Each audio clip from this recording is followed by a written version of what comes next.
Boa noite. Boa noite. Que Jesus nos abençoe, nos envolva na sua paz, mais uma vez, retornando a esse tempo sagrado. Então, faz um bem tão grande para a gente, né? O aconchego. Nós temos feito reuniões quase todos os dias.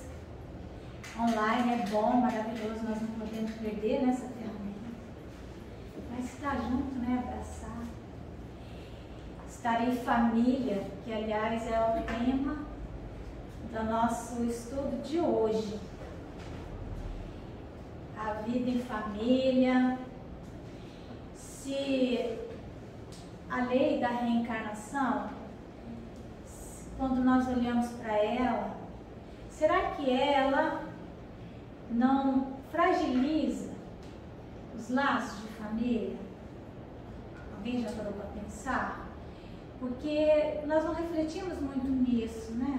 Estamos reencarnados aqui no Brasil, né? Tudo aqui, amigo e tal. Depois, na próxima encarnação, nós vamos lá para o Japão. E poucas pessoas da nossa convivência aqui reencarnam lá.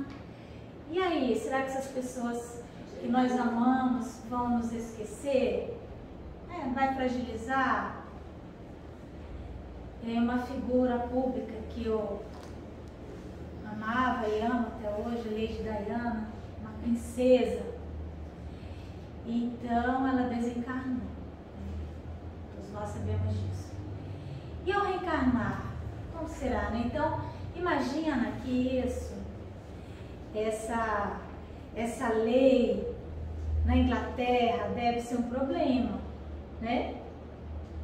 A lei da reencarnação. Então, porque eles têm muita dificuldade de aceitar a reencarnação por isso, por causa desse sentimento ainda, dessa divisão de classes que nós vivemos. Mas, querendo ou não querendo, rindo ou chorando, a reencarnação é uma lei biológica. Ela não é uma lei moral. Ela é uma lei da biologia. Então, a ciência ainda vai desvendar essa lei. Como que funciona isso? Algumas coisas nós sabemos a respeito, né, da reencarnação. Que quando o ser desencarna e reencarna logo em seguida, ele tem mais facilidade para lembrar, né, as vivências da encarnação anterior. Então, tem alguma coisa aí com relação ao tempo, que se fica na erraticidade. Mas o fato é que é uma lei biológica. Tanto é que dizem os espíritos que, assim como nós, chega um momento da nossa vida, se nós aqui, né, 65, 70, né, vamos ficando, a gente vai sentindo que as nossas energias vitais, elas vão diminuindo, não é? Às vezes eu quero fazer algumas coisas e não dá. Gente, eu ia pro céu, assim, brincando, eu fico lembrando, assim, meu Deus, e agora? E olha que ficou mais fácil, tem asfalto, tem isso, tem aquilo. Mas a gente vai percebendo que nós temos que ir passando algumas coisas para a geração que nos sucede, porque as nossas energias vão acabando, e se nós tivermos muita sorte, elas vão acabando, e de repente vai apagar igual uma lâmpada. Se a gente não morrer de uma doença, assim, né? O certo mesmo é ir gastando, né, o fluido vital, que é o nosso combustível, até que apague e a gente então perde o corpo físico, desencarna, tá? Desencarna, desencarnação, a desencarnação, não é o desencarne, tá, gente? O desencarne do fulano, não é. Desencarne, ele remete, aproveitar para falar, ele remete a uma ideia de morte do corpo. E desencarnação é um processo longo, assim como o reencarne, não é reencarne. Você não vai achar nas obras a palavra reencarne e nem o desencarne. Você vai achar a desencarnação, a reencarnação. No Brasil, a palavra reencarne e desencarne, ela já está no dicionário, né? A gente acha, encontra. Mas no português de Portugal, não, e nas obras, né? Porque remete à ideia de processo, de algo que não é estanque, assim como a morte é e o nascimento também. Então, reencarne seria nascimento e não processo reencarnatório. Dito isso, o que ocorre? Então, a gente desencarna, vai para o mundo espiritual e ficamos lá um tempo. E vamos ficando. E tá bom lá. Ninguém quer sair de lá. Só que chega um momento em que nós começamos a sentir também um mal-estar do lado de lá, sabia? Uma agonia. Quem lê o livro, Renúncia, que tem aquele espírito Alcione e o Pollux, né? Tão lindo. E ela vem para assistir o momento em que o processo reencarnatório dele fica mais, vamos dizer assim, mais forte. Né? Então, ele já estava sentindo há muito tempo que estava próximo à reencarnação, mas não sabia o momento. Ora para que ela esteja com ele, né? Onde que ela estaria. Porque nessa hora aí lembra, né? Aí tá, mas ela chega, então aí ele diz para ela, depois que eles conversam um pouco, ele diz: eu estou sentindo que o meu coração vai explodir, né? Vai parar, né? Vai parar do lado de lá. E então ele tem uma espécie de uma síncope, desmaia. Vamos dizer assim, ele morre do lado de lá. Entendeu? É uma lei. Ninguém escapa disso. No livro da Ivone Pereira, Memórias de um Suicida, tem um espírito que é o protagonista do livro. E ele vai, depois ele dá uma melhorada lá no mundo espiritual, né? Sai do Vale dos Suicidas e tal. E ele fica estudando. E estuda. E faz faculdade, pós-graduação, igual nós aqui, né? Não para de estudar. E aí, os amigos dele, suicidas também, os colegas, já tinham tudo reencarnado, menos ele. Lembra disso, viu? E ele então começou a sentir um mal-estar, porque ele estava numa espécie de uma universidade. E ele então, os professores passavam por ele, né? Não falava nada, mas tudo bem, como vai? Passava. Não tinha mais curso para ele fazer. Ele também não gravitaria dali. Então, ele tinha que entender que estava chegando a hora e ele então teria que reencarnar.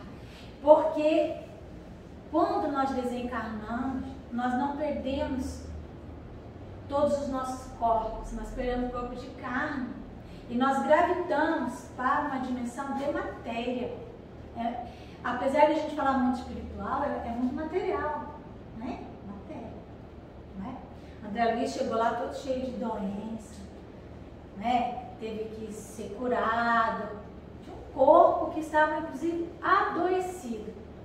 Bom, então esse processo da encarnação, da reencarnação, ele serve a vários propósitos, evidentemente.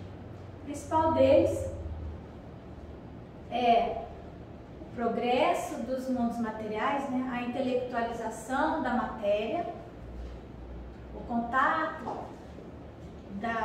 do princípio inteligente com a matéria, o progresso do mundo onde nós encarnamos ou reencarnamos e o próprio progresso do espírito, certo? Isso é um dos objetivos. Agora, imaginemos lá no tempo das cavernas, estávamos iniciando nosso processo de evolução, né? As reencarnações, as almas selvagens. Então, as reencarnações, elas não têm aquele planejamento muito definido, porque qualquer experiência para a alma primitiva, ela é válida. Mas nós vamos fazendo amizades, desde as cavernas até agora, né? Vamos fazendo amizades, vamos encontrando pessoas que vão pensando como nós. Então são aquilo que nós chamamos as nossas almas afins, né? São as almas afins, os nossos afetos. Mas também nessa caminhada nós também vamos nos desentendendo, não é? Então nós temos as almas afins, né, os nossos afetos. Nós vamos, deixa eu colocar aqui, afetos. Nós vamos ter, portanto, são simpáticos.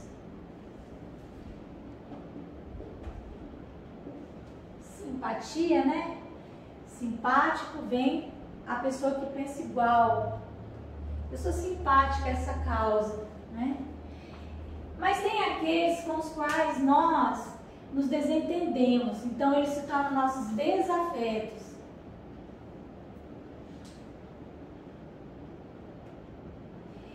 Ou antipáticos. Às vezes é antipático sem ser um desafeto, necessariamente. Porque ele se aculturou por uma linha, né, ideológica, vamos dizer assim, né? E nós por outra. Então aí não há simpatia de ideias, porque ainda estamos em estágios muito medianos, então nós queremos ter as nossas verdades, certo? Então existem essas almas aqui. E tem aqueles que não são a mesma coisa nem outra, são os indiferentes, não é? São pessoas que nunca passaram pela nossa vida. Então nós não temos, é uma folha em branco, né, para nós. Somos indiferentes. Quando reencarnamos, a depender da situação, há um planejamento, né, bem detalhado ou menos detalhado. Então nós vamos definir aí qual é o nosso grupo de relações. Quanto mais a alma evolui, maior é esse grupo de relações. Maior é, mais relações simpáticas e antipáticas ela vai tendo, certo? Então, quando nós desencarnamos, perdemos o corpo espiritual e perdemos o corpo físico e mantemos o perispírito, e ele tem um peso vibratório, né? Então o perispírito ele vai gravitar como um balãozinho, né? Aí vai parar aqui, certo? Numa faixa vibratória. Não vai subir mais, às vezes pode descer também, né? Temos 7 esferas na Terra, didaticamente falando. Essa que nós estamos é a terceira esfera, tem 2 para baixo, terceira, 2, 3, 4, 5, 4 para cima, né? Entendeu? Então, nós estamos aqui todos na terceira, né? Certo? Todo mundo aqui reencarnando. Desencarnou, sobe aqui. Aí o outro que é da sua mesma, igual, o outro igual, tudo simpático. Tudo pessoa que pensa igual. Afinidade não significa que são almas nobres, são afins, pode ter descido também, ficar tudo junto, né? Quando nós pensamos em evolução, nós temos que pensar na lei de sociedade. Essa é uma lei moral. Então a reencarnação, ela é um processo aí, uma lei biológica que está servindo a essas leis morais. Então, a lei de sociedade ela está vinculada à fraternidade universal e à solidariedade. Nós somos seres gregários, que nós chamamos, né? Nós temos um instinto de procurar alguém onde quer que a gente vá. Às vezes a gente chega num local e fica procurando um conhecido, né? Às vezes uma pessoa que a gente nem tem muita relação no Porto Velho, mas às vezes está no aeroporto e reconhece, Porto Velho, isso aqui, né? Então, nós temos essa necessidade de estar juntos, né? Trocando essas energias. É um magnetismo que nós precisamos, nós nos alimentamos disso. Bom, quando nós vamos então, já nessa fase em que nós temos afetos, desafetos, simpáticos e diferentes, nós vamos formando um grupo aqui que nós podemos chamar que é a nossa família, certo? Esses aqui, essa é a nossa família. Essa é a nossa família, certo? São as almas com as quais nós temos simpatia e temos afinidades. Essa é a nossa família. Claro que vai ter alguns problemas aqui, alguns que estarão mais aqui, mas enfim, é só uma linha geral. Essa é a nossa família verdadeira. Essa é a real.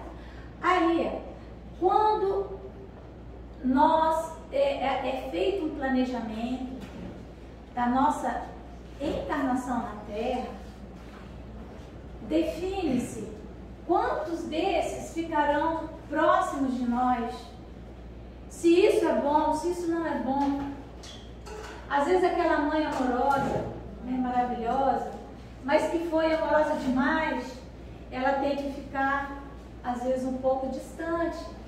Às vezes a alma, ela quando esteve na encarnação, ela não levou muito em consideração a família, ela não cumpriu seus deveres, podendo cumprir, não cumpriu os seus deveres, já tinha maturidade suficiente para entender determinadas coisas, abandonou algum amor, alguma coisa, enfim. Essa pessoa pode ser colocada no que se chama um karma de solidão, onde ela pode reencarnar numa família de pessoas indiferentes. Não é que são antipáticos, são desconhecidos. Ela fica sendo meio invisível ali naquela família, né? Tem encarnações nossas, de pessoas, que são de transição. Então, às vezes, algo aconteceu e fica gravado na memória, como uma culpa que não sai. Nós vimos mesmo aqui, né, nessa vida, quantas coisas que é difícil para nós conseguirmos ultrapassar, né, transcender aquilo, aquela dor que fica.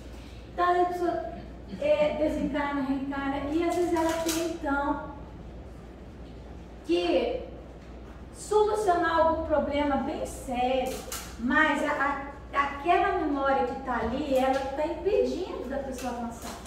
Ela não consegue, ela fica sempre presa naquilo. Volta, está presa naquilo.